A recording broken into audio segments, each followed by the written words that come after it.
ಜೀವನದಲ್ಲಿ ಉಪವಾಸ ಹಾಗೂ ಪೂಜೆ ಪುನಸ್ಕಾರಗಳಿಗೆ ಯಾಕೆ ಒತ್ತು ನೀಡಬೇಕು? ಸನಾತನ ಧರ್ಮದಲ್ಲಿ ಸರ್ವ ಮಾನವರ ಪಾತ್ರವೇನು? ಒಂದು ವೇಳೆ ಧರ್ಮಕ್ಕೆ ತದ್ವಿರುದ್ಧವಾಗಿ ನಡೆದರೆ ಬದುಕಿನಲ್ಲಿ ಬಂದೊದಗುವ ಸಮಸ್ಯೆಗಳಿಗೆ, ಪಾಪಗಳಿಗೆ ನಾವು ಹೇಗೆ ನೇರ ಹೊಣೆಯಾಗ್ತೇವೆ ಎಂಬುದರ ಅರಿವಿನ ಜ್ಞಾನದ ಅನುಗ್ರಹ ಭಾಷಣವನ್ನು ನೀಡಿದರು.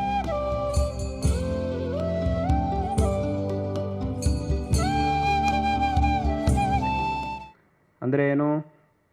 ಲೌಕಿಕವಾಗಿ ನಾವು ಎಷ್ಟೇ ಸಂಪಾದನೆ ಮಾಡಿ ಏನೇ ಮಾಡಿದರೂ ಅದನ್ನು ಧಾರ್ಮಿಕವಾದಂತಹ ಆಚರಣೆಗಾಗಿ ವಿನಿಯೋಗ ಮಾಡಿದಾಗ ಅದು ಆ ಲೌಕಿಕವಾದಂತಹ ಒಂದು ಸಂಪತ್ತು ಧಾರ್ಮಿಕವಾದಂಥ ಧರ್ಮದ ರೂಪದಲ್ಲಿ ಪರಿಣಾಮವನ್ನು ಹೊಂದಿ ಆ ಧರ್ಮವು ನಮ್ಮ ಜೊತೆಗಿರುತ್ತೆ. ಈ ಆಸ್ತಿ ನಮ್ಮ ಹತ್ರ ಏನಿದೆಯೋ, ಆಸ್ತಿ ಇತ್ಯಾದಿಗಳೆಲ್ಲ ಏನೇನಿದೆಯೋ, ಮನೆ ಆಸ್ತಿ ಇತ್ಯಾದಿಗಳು, ಇದ್ಯಾವುದನ್ನು ನಾವು ಹಾಗೇ ತೊಗೊಂಡು ಹೋಗಲಿಕ್ಕಾಗುವುದಿಲ್ಲ ನಮ್ಮ ಜೊತೆಗೆ. ಆದರೆ ಅದನ್ನು ತಗೊಂಡು ಹೋಗುವುದಕ್ಕಾಗಿ ಒಂದು ಉಪಾಯವನ್ನು ಶಾಸ್ತ್ರದಲ್ಲಿ ಹೇಳಿದ್ದಾರೆ. ಯದ್ಯಪಿ ಇದು ಈ ನಮ್ಮ ಹತ್ರ ಇರುವ ಐಶ್ವರ್ಯವನ್ನು ಅದು ಯಾವುದನ್ನು ಹಾಗೆ ತೊಗೊಂಡು ಹೋಗಲಿಕ್ಕಾಗದೇ ಇದ್ದರೂ ಅದನ್ನು ತಗೊಂಡು ಹೋಗುವಂತಹ ಉಪಾಯ ಒಂದಿದೆ. ಹೇಗೆ ಲೋಕದಲ್ಲಿ ಒಂದು ದೇಶದಿಂದ, ಭಾರತ ದೇಶದಿಂದ ಎಲ್ಲೋ ವಿದೇಶಕ್ಕೆ ಹೋಗಿದ್ದಾನೆ, ಎಲ್ಲೋ ಅಮೆರಿಕಾಗೋ ಎಲ್ಲಿಗೋ ಹೋಗಿದ್ದಾನೆ. ಅವನ ಜೊತೆಗೆ ಒಂದಿಷ್ಟು ದುಡ್ಡು ಹಿಡ್ಕೊಂಡು ಹೋಗಿದ್ದಾನೆ. ಅಲ್ಲಿಗೆ ಹೋದಾಗ ಏನಾಯಿತು ಅಂತಂದರೆ, ಈ ದುಡ್ಡನ್ನು ಹಾಗೇ ತೊಗೊಂಡು ಹೋಗಿ ಅಲ್ಲಿ ಉಪಯೋಗ ಮಾಡಿಕೊಳ್ಳಿಕ್ಕಾಗುವುದಿಲ್ಲ. ಅಥವಾ ಅಲ್ಲಿ ತುಂಬ ಸಂಪಾದನೆ ಮಾಡಿ ಆ ದುಡ್ಡನ್ನು ಇಲ್ಲಿಗೆ ತೊಗೊಂಬಂದಾನೆ, ಅದನ್ನು ಇಲ್ಲಿ ಹಾಗೇ ಸಂಪಾದನೆ ಮಾಡಲಿಕ್ಕಾಗುವುದಿಲ್ಲ. ಯಾಕೆ ಅಂತಂದರೆ ಅಲ್ಲಿರುವಂತಹ ಆ ಕರೆನ್ಸಿಯೇ ಬೇರೆ, ಇಲ್ಲಿರುವಂತಹ ಕರೆನ್ಸಿ ಬೇರೆ. ಅಲ್ಲಿ ಡಾಲರ್ಗಳು, ಇಲ್ಲಿ ರೂಪಾಯಿಗಳು. ಅಲ್ಲಿ ಯಾವುದೋ ಅಮೆರಿಕಾಗೋ ಎಲ್ಲಿಗೋ ಹೋಗಿದ್ದಾನೆ, ಅಲ್ಲಿ ಚೆನ್ನಾಗಿ ಡಾಲರ್ಗಳು ಸಂಪಾದನೆ ಮಾಡಿದ್ದಾನೆ. ಅದನ್ನು ಇಲ್ಲಿಗೆ ತಂದುಬಿಟ್ಟು ನಾನು ಡಾಲರ್ಗಳಾಗಿಯೇ ಇಲ್ಲಿ ಖರ್ಚು ಮಾಡ್ತೀನಿ ಅಂತಂದರೆ ಇಲ್ಲಿ ಅದನ್ನು ತೊಗೊಳ್ಲಿಕ್ಕಾಗೋದಿಲ್ಲ. ಇಲ್ಲಿ ಬಂದ ಮೇಲೆ ಏನು ಮಾಡಬೇಕು ಅಂತಂದರೆ ಅದನ್ನು ರೂಪಾಯಿಗಳಾಗಿ ಪರಿವರ್ತನೆ ಮಾಡಬೇಕು. ಪರಿವರ್ತನೆ ಮಾಡಿದರೆ ಮಾತ್ರ ನಿನಗಿಲ್ಲಿ ಉಪಯೋಗಕ್ಕೆ ಬರುತ್ತೆ. ಅದಕ್ಕೆ ಬೆಲೆ ಎಷ್ಟೋ ಇರ್ಬೋದು, ಎಷ್ಟು ಬೇಕಾದರೂ ಇರಲಿ, ಎಷ್ಟು ಬೆಲೆ ಬೇಕಾದರೂ ಇರಲಿ, ಆದರೆ ಅದನ್ನು ಹಾಗೆ ಇಲ್ಲಿ ತಂದುಕೊಂಡು ಉಪಯೋಗ ಮಾಡಿಕೊಳ್ಳಿಕ್ಕಾಗುವುದಿಲ್ಲ. ಇಲ್ಲಿ ಉಪಯೋಗ ಮಾಡಬೇಕು ಅಂತಂದರೆ ಅದನ್ನು ಪರಿವರ್ತನೆ ಮಾಡಬೇಕು. ಆ ರೂಪದಲ್ಲಿ ಪರಿವರ್ತನೆ ಮಾಡಿದರೆ ಆಗ ಅದನ್ನು ನೀನು ಎಲ್ಲಿ ಬೇಕಾದರೂ ಹೋಗಿ ಉಪಯೋಗ ಮಾಡಿಕೊಳ್ಳಬಹುದು. ಅದೇ ರೀತಿಯಾಗಿ ನಮ್ಮ ಹತ್ರ ಇರುವಂತಹ ಲೌಕಿಕವಾದ ಸಂಪತ್ತನ್ನು ಹಾಗೇ ನಾವು ಇಲ್ಲಿಂದ ಇನ್ನೊಂದು ಲೋಕಕ್ಕೆ ಹೋಗುವಾಗ ತೊಗೊಂಡು ಹೋಗಲಿಕ್ಕಾಗುವುದಿಲ್ಲ. ಅದನ್ನು ಧರ್ಮವಾಗಿ ನಾವು ಪರಿಣಾಮವನ್ನು ಮಾಡಿಕೊಂಡು ಆ ಧರ್ಮವನ್ನು ನಾವು ನಮ್ಮ ಜೊತೆಗೆ ತೊಗೊಂಡು ಹೋಗ್ಬೋದು. ಎಲ್ಲಿ ಹೋದರೂ ಅದು ನಮ್ಮ ಜೊತೆಗೆ ಬರ್ತಾ ಇರುತ್ತೆ. ಅದನ್ನು ನಮ್ಮಿಂದ ಬಿಡಿಸಲಿಕ್ಕೆ ಯಾರಿಗೂ ಸಾಧ್ಯವಿಲ್ಲ. ನಾವೇನೇ ಒಂದು ಒಳ್ಳೆಯ ಕೆಲಸಗಳನ್ನು ಮಾಡ್ತೀವೋ, ನಮ್ಮ ಸಂಪತ್ತನ್ನು ದೇವರು ನಮಗೆ ಕೊಟ್ಟಿದ್ದನ್ನು ನಾವು ಯಾವುದಾದ್ರೂ ಒಂದು ಒಳ್ಳೆಯ ಕೆಲಸಕ್ಕಾಗಿ ವಿನಿಯೋಗ ಮಾಡಿದಾಗ ಆ ವಿನಿಯೋಗ ಮಾಡಿದ್ದು ಧರ್ಮದ ರೂಪದಲ್ಲಿ ಬದಲಾವಣೆಯನ್ನು ಹೊಂದಿ ನಮ್ಮ ಜೊತೆಗೇ ಇರುತ್ತೆ. ಅದೆಲ್ಲಿಗೂ ಹೋಗೋದಿಲ್ಲ. ನಾವು ತಿಳ್ಕೊಂಡಿರ್ತೀವಿ, ನಾನೆಲ್ಲ ಕೊಟ್ಟಾಯಿತು ಅಂತ ತಿಳ್ಕೊಂಡಿರ್ತೀವಿ. ಆದರೆ ಆ ಕೊಟ್ಟಿದ್ದು ಮತ್ತೆ ಧರ್ಮದ ರೂಪದಲ್ಲಿ ಪರಿಣಾಮವನ್ನು ಹೊಂದಿ ನಿನ್ನ ಜೊತೆಗೇ ಇರುತ್ತೆ. ನಾವು ಎಲ್ಲಿಗೆ ಹೋದರೂ ಸಹ ಅದು ನಮ್ಮ ಜೊತೆಗೇ ಇರುತ್ತೆ. ನಿಜವಾಗಲೂ ನಮಗೆ ಫಲವನ್ನು ಕೊಡುವಂತಹದ್ದು ಅದು. ಈ ಸಂಪತ್ತಿನಿಂದ ಆ ಧರ್ಮವು ನಮಗೆ ಪ್ರಾಪ್ತವಾಗಿ ಅದರಿಂದ ನಮಗೆ ವಿಶೇಷವಾಗಿ ಶ್ರೇಯಸ್ಸು ಪ್ರಾಪ್ತವಾಗುತ್ತೆ. ಅದಕ್ಕೆ ಶಾಸ್ತ್ರದಲ್ಲೊಂದು ಪ್ರಸಿದ್ಧವಾದಂತಹ ಒಂದು ಮಾತಿದೆ. ವಿದ್ಯಾ ದದಾತಿ ವಿನಯಂ ವಿನಯಾದ್ಯಾತಿ ಪಾತ್ರತಾಂ ಪಾತ್ರತ್ವಾತ್ ಧನಮಾಪ್ನೋತಿ ಧನಾತ್ ಧರ್ಮಂ ತತಃ ಸುಖಂ. ಧನಕ್ಕೂ ಸುಖಕ್ಕೂ ಮಧ್ಯದಲ್ಲಿ ಧರ್ಮವನ್ನು ಹೇಳಿದ್ದಾರೆ ಶ್ಲೋಕದಲ್ಲಿ. ಸೀದಾ ಧನಾತ್ ಸುಖಂ ಅಂತ ಹೇಳಲಿಲ್ಲ. ಯಾಕೆಂತಂದರೆ ಧನದಿಂದ ಸುಖ ಸಿಗುವುದಿಲ್ಲ, ಧನದಿಂದ ಸೀದಾ ನಮಗೆ ಸುಖ ಸಿಗುವುದಿಲ್ಲ. ಆ ಧನವು ಧರ್ಮದ ರೂಪದಲ್ಲಿ ಬದಲಾವಣೆ ಆದರೆ ಮಾತ್ರ ನಮಗೆ ಸುಖ ಅನ್ನೋದು ಸಿಗುತ್ತೆ. ಒಂದು ವೇಳೆ ಆ ಮಧ್ಯದಲ್ಲಿ ಆ ಧರ್ಮ ಅನ್ನೋದು ಒಂದಿಲ್ಲ ಅಂತಂದರೆ ಎಷ್ಟೇ ಧನ ನಮ್ಮ ಕೈಯಲ್ಲಿದ್ದರೂ ಆ ಸುಖ ನಮಗೆ ದೂರದಲ್ಲೇ ಇರುತ್ತೆ ಹೊರತು ನಾವು ಅದರ ಹತ್ತಿರ ಹೋದರೂ ನಮಗೆ ಸಿಕ್ಕುವುದಿಲ್ಲ. ಎಷ್ಟು ನಾವು ಹತ್ತಿರ ಹೋಗಲಿಕ್ಕೆ ಪ್ರಯತ್ನ ಮಾಡಿದರೂ ಮಧ್ಯದಲ್ಲಿ ಧರ್ಮ ಅನ್ನೋದಿಲ್ಲ ಅಂತಂದರೆ ಸಿಕ್ಕುವುದಿಲ್ಲ. ಅದೊಂಥರ ಬಿಸಿಲು ಕುದುರೆ ಥರ ಆಗಿಬಿಡುತ್ತೆ. ಆ ಬಿಸಿಲು ಕುದುರೆ ದೂರದಲ್ಲಿ ಕಾಣುತ್ತೆ. ಅದಕ್ಕೆ ಒಂದು ಒಂದು ಕಥೆ ಹೇಳ್ತಾರೆ. ಒಂದು ಕಡೆ ಕೆಲವು ಮಂಗಗಳಿದ್ವು. ಆ ಮಂಗಗಳಿಗೆ ಬೇಸಿಗೆಯಲ್ಲಿ ತುಂಬ ಬಾಯಾರಿಕೆ ಆಗ್ತಾ ಇತ್ತು. ಆಗ ಏನಾಯಿತು ಅಂತಂದರೆ ಎಲ್ಲಿ ನೀರು ಸಿಗುತ್ತೆ, ಇರುವ ಜಾಗದಲ್ಲೆಲ್ಲ ನೀರು ಖಾಲಿ ಆಗೋಯಿತು. ದೂರಕ್ಕೆ ನೋಡಿದಾಗ ಅಲ್ಲಿ ನೀರಿದ್ದಾಗ ಅನ್ನಿಸ್ತು. ಅಲ್ಲಿ ನೀರಿದೆ ಅಂತ ಈ ಮಂಗಗಳಿಗೆ ಅನ್ನಿಸ್ತು. ಆಗ ಸರಿ ಅಲ್ಲಿಗೆ ಹೋಗೋಣ, ಅಲ್ಲಿಗೆ ಹೋದರೆ ನೀರು ಸಿಗುತ್ತೆ. ಆದರೆ ವಾಸ್ತವವಾಗಿ ಅಲ್ಲಿ ನೀರಿಲ್ಲ, ಅಲ್ಲಿರುವುದು ಬಿಸಿಲು ಕುದುರೆ. ಹಾಗಾಗಿ ಅಲ್ಲಿ ನೀರು ಸಿಕ್ಕುವುದಿಲ್ಲ. ಆ ವಿಷಯ ಇವುಗಳಿಗೆ ಗೊತ್ತಿಲ್ಲ. ಆಗ ಈ ಮಂಗಗಳೇನು ಮಾಡ್ತಾ ಇದ್ವು ಅಂತಂದರೆ ಇಲ್ಲಿಂದ ಅಲ್ಲಿ ಓಡಿಕೊಂಡು ಅಲ್ಲಿಗೆ ಹೋಗ್ತಾ ಇದ್ವು. ಅಲ್ಲಿ ಹೋಗಿ ನೋಡೋಷ್ಟಿಗೆ ಅಲ್ಲಿ ನೀರಿಲ್ಲ, ಮತ್ತೆ ದೂರದಲ್ಲಿ ಕಾಣ್ತಾ ಇತ್ತು. ಇಲ್ಲಲ್ವ, ಇನ್ನೂ ಸ್ವಲ್ಪ ದೂರದಲ್ಲಿ, ಇನ್ನೂ ಸ್ವಲ್ಪ ದೂರ ಹೋದರೆ ಸಿಗ್ಬೋದು ಅಂಥೇಳಿ ಮತ್ತೆ ಇನ್ನೊಂದು ಸ್ವಲ್ಪ ದೂರ ಪ್ರಯಾಣ ಮಾಡ್ಕೊಂಡು ಹೋಗ್ತಾ ಇದ್ವು. ಅಲ್ಲಿಗೆ ಹೋದರೂ ಮತ್ತೆ ಸಿಗ್ತಾ ಇಲ್ಲ. ಎಷ್ಟು ದೂರ ಹೋದರೂ ಎದುರುಗಡೆ ನೀರು ಕಾಣ್ತಾ ಇದೆ, ಆದರೆ ಕೈಗೆ ಮಾತ್ರ ಸಿಗ್ತಾ ಇಲ್ಲ. ಅದೇ ಸಮಯದಲ್ಲಿ ಇದನ್ನೆಲ್ಲ ಪಕ್ಕದಲ್ಲಿ ಒಂದು ಹಕ್ಕಿ ನೋಡ್ತಾ ಇತ್ತು, ಈ ಮಂಗಗಳು ಮಾಡುವುದನ್ನೆಲ್ಲ. ಆ ಹಕ್ಕಿ ಹೋಗಿ ಮಂಗಗಳಿಗೆ ಹೇಳ್ತು, ನೋಡಿ ನಿಮಗೆ ಅರ್ಥ ಆಗ್ತಾ ಇಲ್ಲ, ಅದು ವಾಸ್ತವವಾಗಿ ನೀರಲ್ಲ, ಅದು ನೀರು ಅಂತ ನೀವು ಭ್ರಮಿಸ್ತಾ ಇದ್ದೀರಿ. ನೀವೆಷ್ಟು ದೂರ ಹೋದರೂ ಹೀಗೆ ಆಗುತ್ತೆ, ನಿಮಗೆ ಸಿಕ್ಕುವುದಿಲ್ಲ. ಯಾಕೆಂತಂದರೆ ಅಲ್ಲಿ ನಿಜವಾಗಿ ನೀರು ಇಲ್ಲವೇ ಇಲ್ಲ. ನನ್ನ ಮಾತು ಕೇಳಿ, ಇಲ್ಲಿ ಬೇರೆ ಕಡೆ ಇನ್ನೊಂದು ಕಡೆ ನೀರಿದೆ, ಅಲ್ಲಿಗೆ ಬಂದರೆ ನಾನು ನಿಮಗೆ ನೀರು ತೋರಿಸ್ತೀನಿ ಅಂತ ಈ ಹಕ್ಕಿ ಹೇಳ್ತು.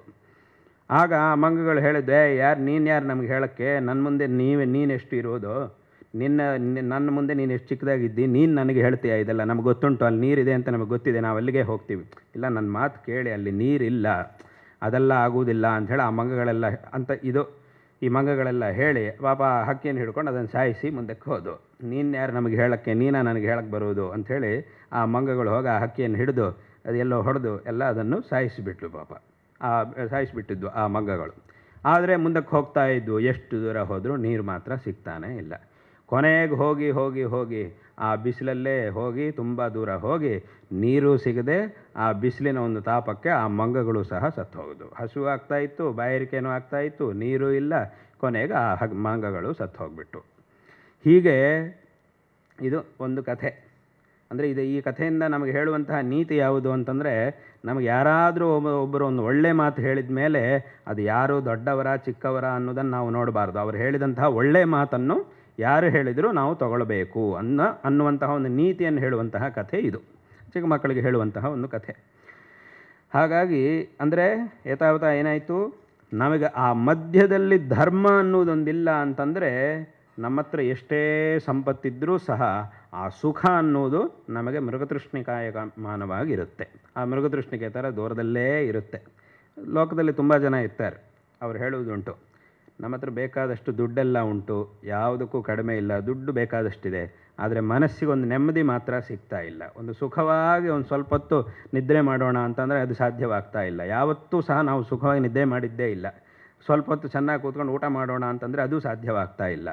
ಎಷ್ಟೊತ್ತಿಗೂ ಏನೋ ಒಂದು ಕೆಲಸ, ಏನೋ ಒಂದು ಟೆನ್ಷನ್ನು, ಏನೋ ಒಂದು ಸಮಸ್ಯೆ, ಏನೋ ಒಂದು ಆತಂಕ ಇದರಲ್ಲೇ ಆಗ್ತಾ ಇದೆ ನಮಗೆ ಅಂತ ಹೇಳ್ತಿರ್ತಾರೆ. ಆದರೆ ಬೇರೆಯವರಿದ್ದಾರೆ, ಅವ್ರ ಹತ್ರ ಅವನಿಗಿದ್ದಷ್ಟು ದುಡ್ಡಿಲ್ಲ, ಸಾಮಾನ್ಯವಾಗಿ ಅವ್ರಿಗೆ ಬೇಕಾದಷ್ಟೇನೋ ಅವರಿಗಿದೆ, ಆದರೆ ಯಾವಾಗಲೂ ಏನೋ ಒಂದು ಇದ್ದಿದ್ದಲ್ಲೇ ಏನೋ ಒಂದು ಒಳ್ಳೆಯ ಕೆಲಸಗಳನ್ನು ಮಾಡ್ತಾ ಇರುವುದು ಇವನಿಗೆ ಅಭ್ಯಾಸ. ಹೀಗೆಲ್ಲ ಮಾಡ್ತಾ ಅದನ್ನೇ ತಮ್ಮ ತಮ್ಮ ಕೆಲಸಗಳನ್ನು ತಾವು ಮಾಡ್ಕೊಳ್ತಾ ಇದ್ದರು. ಅವರು ಅವನಿಗಿಂತ ತುಂಬ ಸುಖವಾಗಿದ್ದಾರೆ. ಯಾಕೆಂತಂದರೆ ಇವರ ಹತ್ರ ಧರ್ಮ ಉಂಟು, ಅವರ ಹತ್ರ ಐಶ್ವರ್ಯವಿದ್ದರೂ ಆ ಧರ್ಮ ಇಲ್ಲವಾದ್ದರಿಂದ ಸುಖ ಸಿಗ್ತಾ ಇಲ್ಲ. ಇವರ ಹತ್ರ ಧರ್ಮವಿದೆ, ಆದ್ದರಿಂದ ತುಂಬ ಸುಖಿಗಳಾಗಿದ್ದಾರೆ.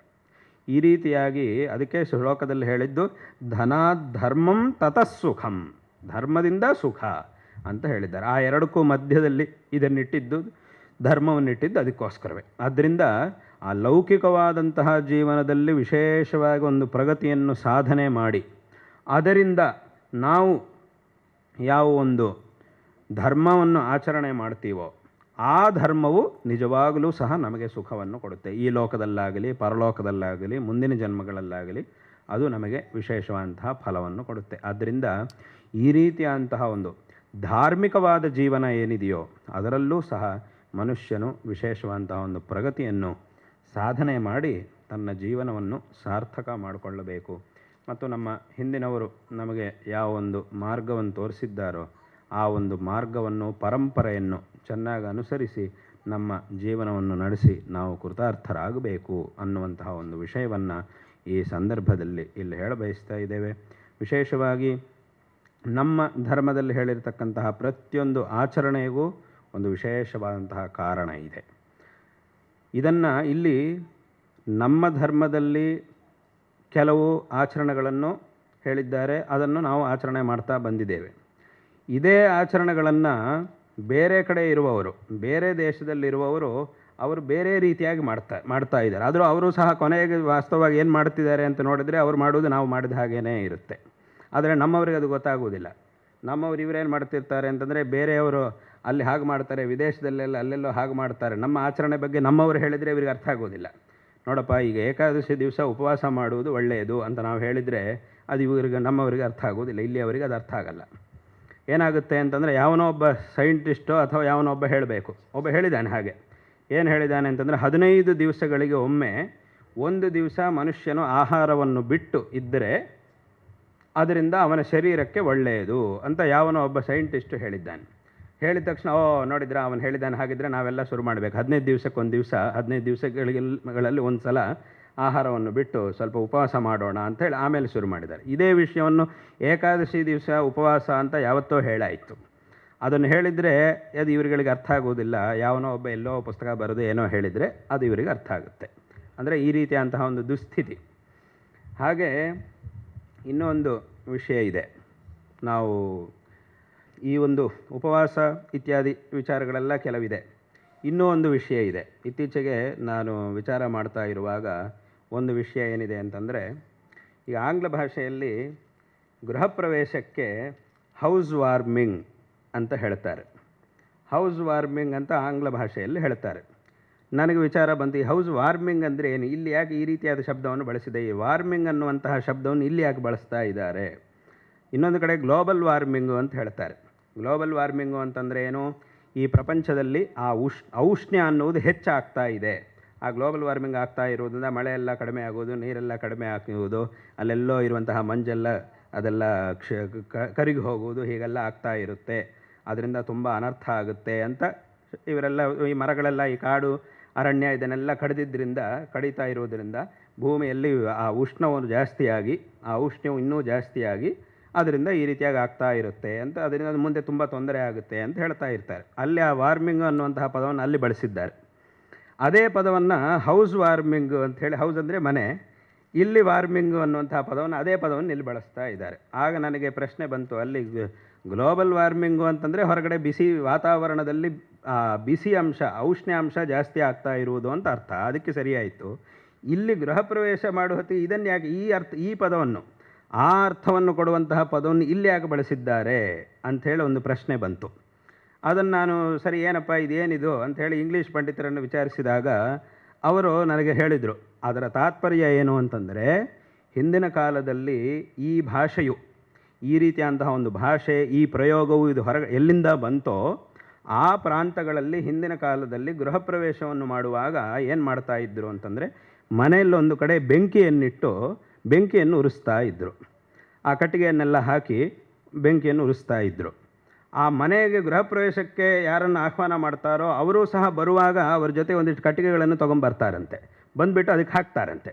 ಅದಕ್ಕೆ ಹಾಕಿದಾಗ ಏನಾಗುತ್ತೆ ಅಂದರೆ, ಬೆಂಕಿ ಚೆನ್ನಾಗಿ ಉರಿದು ಮನೆಯಲ್ಲಿ ಪೂರಾ ಬಿಸಿಯಾದಂತಹ ಒಂದು ವಾತಾವರಣ ಬರುತ್ತೆ. ಇದಿಷ್ಟನ್ನು ಅವರು ಯಾಕೆ ಮಾಡ್ತಾ ಇದ್ದಾರೆ ಅಂತ ಕೊನೆಗೆ ಕೇಳಿದರೆ, ಅದಕ್ಕೆ ಹೇಳಿದಂತಹ ಕಾರಣ, ಮನೆಯಲ್ಲಿ ಏನಾದರೂ ದುಷ್ಟಶಕ್ತಿಗಳು ಈ ಥರದ್ದೇನಾದರೂ ಇದ್ದರೆ ಅದೆಲ್ಲ ಹೋಗಿಬಿಡಬೇಕು. ಆ ಬೆಂಕಿಯ ಒಂದು ಔಷ್ಣ್ಯದಲ್ಲಿ ಏನಾದರೂ ಒಂದು ವಿರುದ್ಧವಾದಂತಹ ಶಕ್ತಿಗಳು ಆ ಥರದ್ದೇನಾದರೂ ಇದ್ದರೆ ಅದೆಲ್ಲ ಹೋಗಬೇಕು ಅನ್ನೋದಕ್ಕೋಸ್ಕರ ಈ ರೀತಿಯಾಗಿ ಮಾಡ್ತಾ ಇದ್ದರು ಒಂದು ಕಾಲದಲ್ಲಿ ಅಂತ ಹೇಳಿದರು. ಇದು ಆ ವಿಚಾರ ಮಾಡಿದ ಮೇಲೆ ಕೊನೆಗೆ ಬಂದಂತಹ ಉತ್ತರ ಇದು. ಆದರೆ ನಮ್ಮಲ್ಲಿ ಯಾವಾಗಿಂದಲೋ ಒಂದು ಗೃಹ ಪ್ರವೇಶ ಮಾಡುವುದು, ಮೊದಲಿಗೆ ವಾಸ್ತುರಾಕ್ಷೋಘ್ನ ಹೋಮ ಮಾಡುವುದು ಅನ್ನೋದು ಯಾವಾಗಿಂದಲೋ ಇದ್ದೇ ಇದೆ. ಒಂದು ವಾಸ್ತುರಾಕ್ಷೋಘ್ನ, ಇನ್ನೊಂದು ದಿವಸ ವಾಸ್ತುರಾಕ್ಷೋಘ್ನ ಮಾಡುವುದು, ಅದು ಬೇರೆ ಬೇರೆ ಕಡೆ ಒಂದೊಂದು ಪ್ರಾಂತದಲ್ಲಿ ಒಂದೊಂದು ಥರ ಇದೆ. ಆ ವಾಸ್ತುರಾಕ್ಷೋಘ್ನ ಕೆಲವು ಕಡೆ ಹಿಂದಿನ ದಿವಸ ಮಾಡುವುದು, ಅಥವಾ ಅದೇ ದಿವಸ ಅಂತ, ಹೀಗೆಲ್ಲ ಆಯಾ ಪ್ರಾಂತಗಳಲ್ಲಿ ಬೇರೆ ಬೇರೆ ಕಡೆ ಬೇರೆ ಬೇರೆ ರೀತಿಯಾಗಿದೆ. ಅದನ್ನು ನಮ್ಮಲ್ಲಿ ವಾಸ್ತುರಾಕ್ಷೋಘ್ನ ಅಂತ ಹೇಳಿ ಮಾಡಿ, ಏನಾದರೂ ಅದರೊಳಗೆ ಏನಾದರೂ ದುಷ್ಟಶಕ್ತಿಗಳು ಈ ಥರದ್ದೇನಾದರೂ ಇದ್ದರೆ, ಏನಾದರೂ ಲೋಪಗಳು ಈ ಥರದ್ದೇನಾದರೂ ಇದ್ದರೆ ಅದರಿಂದ ನಮಗೆ ತೊಂದರೆ ಆಗಬಾರದು ಅನ್ನೋದಕ್ಕೋಸ್ಕರ ಅದಕ್ಕೆ ತಕ್ಕಂತಹ ಆ ಹೋಮವನ್ನು ಇತ್ಯಾದಿಗಳನ್ನೆಲ್ಲ ಮಾಡುವುದು ಅನ್ನೋದು ಅದು ಯಾವಾಗಿಂದಲೋ ಬಂದಿದೆ. ಇದೇ ವಿಷಯವನ್ನು ಅವರು ಹಾಗೆ ಮಾಡ್ತಾ ಇದ್ದಾರೆ. ಈಗಿನ ಕಾಲದವರಿಗೆ ಆ ಹೌಸ್ ವಾರ್ಮಿಂಗ್ ಅನ್ನೋ ಶಬ್ದಕ್ಕೆ ಇದೇ ಅರ್ಥ ಅಂತ ಗೊತ್ತಿದೆಯೋ ಇಲ್ವೋ ಅದು ಬೇರೆ ವಿಷಯ. ಆದರೆ ಈಗಿನ ಕಾಲದಲ್ಲಿ ಎಲ್ಲ ಈ ಹೌಸ್ ವಾರ್ಮಿಂಗ್ ಅಂತ ಯಾರ್ಯಾರು ಮಾಡ್ತಿರ್ತಾರೋ ಅವರೆಲ್ಲ ಮನೆಯಲ್ಲಿ ವಾಸ್ತುರಾಕ್ಷೋಘ್ನ ಮಾಡ್ತಾರೋ ಬಿಡ್ತಾರೋ, ಅಥವಾ ಈ ಬೆಂಕಿ ಹಚ್ಚಿಯೇ ಗೃಹ ಪ್ರವೇಶ ಮಾಡ್ತಾರೋ ಬಿಡ್ತಾರೋ ಅದು ಬೇರೆ ವಿಷಯ. ಆ ಶಬ್ದವನ್ನಂತೂ ಅವರು ಬಳಸ್ತಾನೇ ಇದ್ದಾರೆ ಇವತ್ತಿಗೂ. ಇದೇ ಶಬ್ದವನ್ನು, ಅಂದರೆ ಆ ಉರಿಯುವುದು, ಆ ಬೇಯುವುದು ಅನ್ನುವಂತಹ ಅರ್ಥವನ್ನು ಕೊಡುವ ಶಬ್ದವನ್ನು ಪ್ರವೇಶ ಮಾಡುವುದು ಅನ್ನುವ ಶಬ್ದವನ್ನು ಎಲ್ಲಿ ಪ್ರಯೋಗ ಮಾಡಬೇಕಾಗಿದೆಯೋ, ಪ್ರವೇಶ ಮಾಡುವುದು ಅನ್ನುವಂತಹ ಅರ್ಥವನ್ನು ಕೊಡುವಂತಹ ಶಬ್ದವನ್ನು ಎಲ್ಲಿ ನಾವು ಪ್ರಯೋಗ ಮಾಡಬೇಕಾಗಿದೆಯೋ ಅಂತಹ ಜಾಗದಲ್ಲಿ ಬೇಯುವುದು ಅನ್ನುವಂತಹ ಅರ್ಥವನ್ನು ಕೊಡುವ ಶಬ್ದವನ್ನು ಬಳಸ್ತಾ ಇದ್ದಾರೆ. ಮನೆಯನ್ನು ಬೇಯಿಸುವುದು ಅಂತಂದರೆ ಏನದರ ಅರ್ಥ?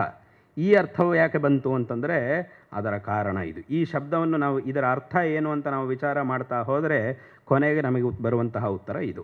ಅಂದರೆ ಇಲ್ಲಿ ಅನಾದಿ ಕಾಲದಿಂದ ಕೆಲವು ಆಚರಣೆಗಳನ್ನು ನಾವು ಮಾಡಿಕೊಂಡು ಬರ್ತಾ ಇದ್ದೇವೆ.